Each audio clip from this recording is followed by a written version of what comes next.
Welcome back, everybody, to another episode of Talent Talk with Coop. Right now, we have another Detroit local artist, and we're gonna let him introduce himself. What's your name? Israelshalxm. Okay, and that's your rap name. Yeah, or artist name or whatever. Okay, Whatever you and so just give us a little quick breakdown. How did you get started with rapping? call it. I really didn't even get started with rap until like my last year of high school, or even after that. Really seriously after high school, but Okay. I think I was just going through stuff, the regular stuff, and I needed something to like a place to vent because I didn't feel like I had people to vent to. So you put it in music. Yeah. I feel it. And then I came across I never heard Biggie's Life After Death album. I heard his first one, but not that one. And then I came across that when I was I think I was like 16 or 17, and that just inspired me to start writing. Okay.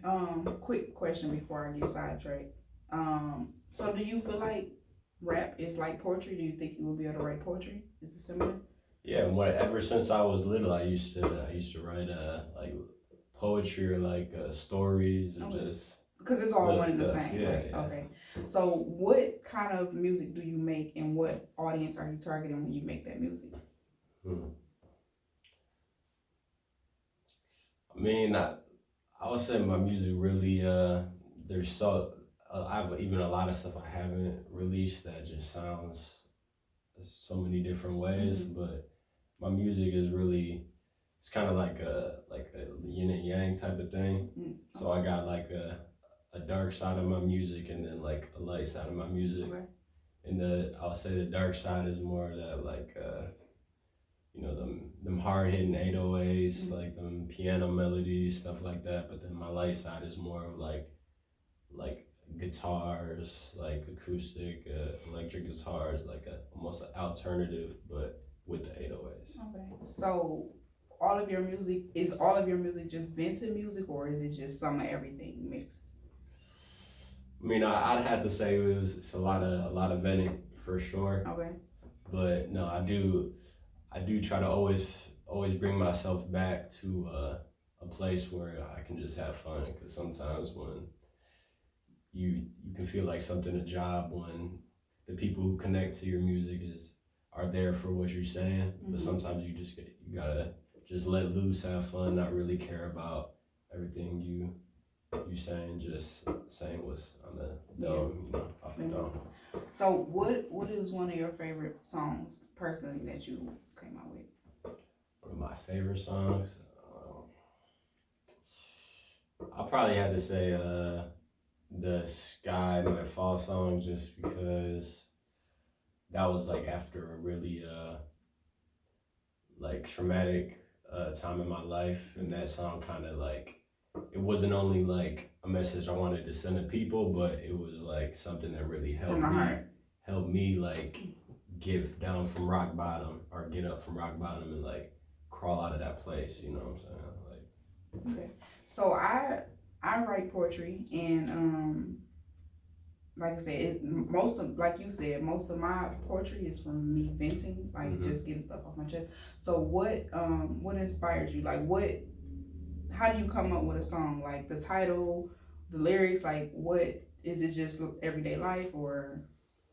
Yeah, I would say that the title really comes just usually after the song is done, or like since I record a lot on my own studio, like sometimes like if I don't finish a song and then I have to name it something, like I'll just say something that's in the hook, or like. Oh, see, I'm a little bit opposite. When I write my poetry, I usually come with the title first, and then I kind of base my poetry off of that title. So that's different. I've done that like a few times for sure, but just going off the title. Yeah, because sometimes even when I really first started making music, that I would go on YouTube, find beats, and just, it's not all the beats on there is the best, but you can find some people that's really like have platinum records and things of that nature.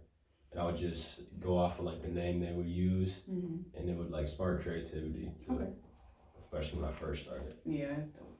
Yeah. What kind of feedback have you been getting from family and friends? Or In the beginning, my family they didn't really I wouldn't say they didn't understand it, but I was really quiet about it. Like I would always say that like I was going to school for a minute for I think I was just getting my associates. I was just gonna get my associates. I didn't really want to go to school, but yeah, I was just gonna get my associates for like psychology, and I was also gonna do business.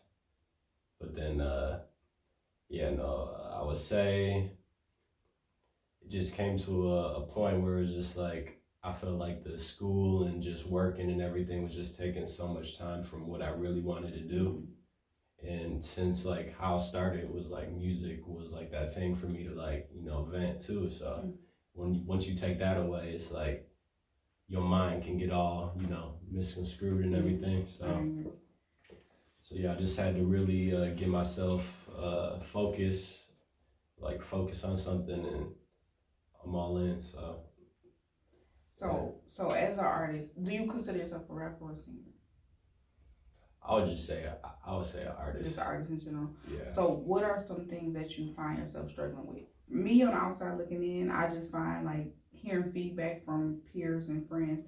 I just hear a lot of feedback saying that, you know, everybody want to be a rapper, everybody want to be a singer, which I do. I know dozens of rappers and I know dozens of singers. So what personal negative feedback have you received being an artist and inspiring to be an artist? I mean, especially in the beginning, like now I get a lot more, I would say, like respect. But in the beginning, it would just be like, because I also would change my voice too. I was trying to like, because you know, I started listening to Biggie, so I was trying to have like that bigger voice and stuff like that. And it's really, you know, you have a deep voice, but it's not like that big macho type of thing. So I had to learn that. But yeah, people just, because a lot of my music it has a radio sound, but it doesn't really always fit the discussion or the popular discussion of what most people talk about. So sometimes some people just don't want to hear that, you know. Yeah.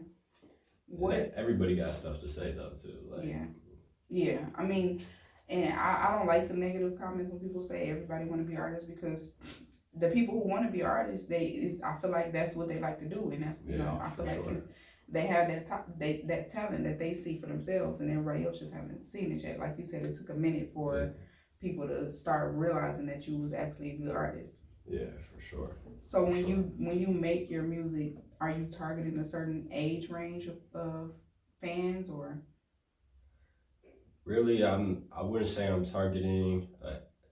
I mean, like for the younger crowd, like probably, you know, like 15, 14 and stuff, like, yeah, I'm not, I wouldn't say I'm targeting them, but if you, anybody that's had like trials and tribulations, or anybody that has more of an optimistic way of viewing life, like those are the people I want to have impacted by what I'm doing, you know, like the people that look at life more optimistically and like or look at their life as like a movie, like you're a character in this role of this movie we call life, and you can really make a beautiful story out of it. Yeah. Now, I'm a fan of those type of people that want to do that, so that's why I try to reflect. Okay, so other than Biggie, which you mentioned previously, what other artists do you kind of try to take after? Yeah, so I mean, yeah, and even my music now really doesn't sound like Biggie. I was just really a fan of just his flows and his delivery and just how he could paint a picture. Like especially that second album he had, where it just starts out where it almost sounds like it's a movie, you know. And I really appreciated that. But after Biggie, I would just have to say, I like Kanye when he first came out, Kid Cudi and Kanye, and then Drake came out and J. Cole, and those were the people I probably listened to the most was Drake and J. Cole. And then I liked like some R.I.P. Juice WRLD, you know, XXX Tentacion, RPM. It's a lot of. I really take a lot of little stuff from everywhere, but there are some people that are just so consistent with their work. You gotta respect it and wanna break their stuff down too. You know. Yeah. I'm a huge fan of J. Cole, so definitely relatable. And he out cold with it. Yeah. It's cold. just, and his style does not change. Even though the story is changing, his style doesn't change. He's always telling a story, and I can tell that he's speaking from experience. For sure. That you anything that you wanna say to artists who are at the level that you are, or lower, or above you, like what kind of advice or any words of encouragement that you want to give out? I'll say one thing that really always, like a quote or something that always sticks out to me is just don't give up. Like I've been doing it for like 4 or 5 years now, but when you, even in the beginning, when people don't see what you're doing, like when people don't or even understand it, you might not even understand in the beginning, but if you have that just that little drive, or that curiosity of wondering where you can take it, if you can just have that curiosity, just don't give up. And sometimes time will pass by pretty quickly if you really get focused, and then one day you'll just look up and things will be different. Like what you delivering will be to what you dreamed of it being, and you even see the potential past that as well. Like, for sure. Now where can we find your music? Got it on all streaming platforms. I would say Spotify is what I push the most. Apple Music. Got it on YouTube, Deezer, SoundCloud, Audio Mag, all that stuff. And do you have any social media that you want to mention? You can follow me on either Instagram, Snapchat, Twitter, at Israelshalxm. Shalom spelled SHALXM. All right. Well, thank you, and thank y'all for watching. We'll be back for another episode of Time to Talk with Coop.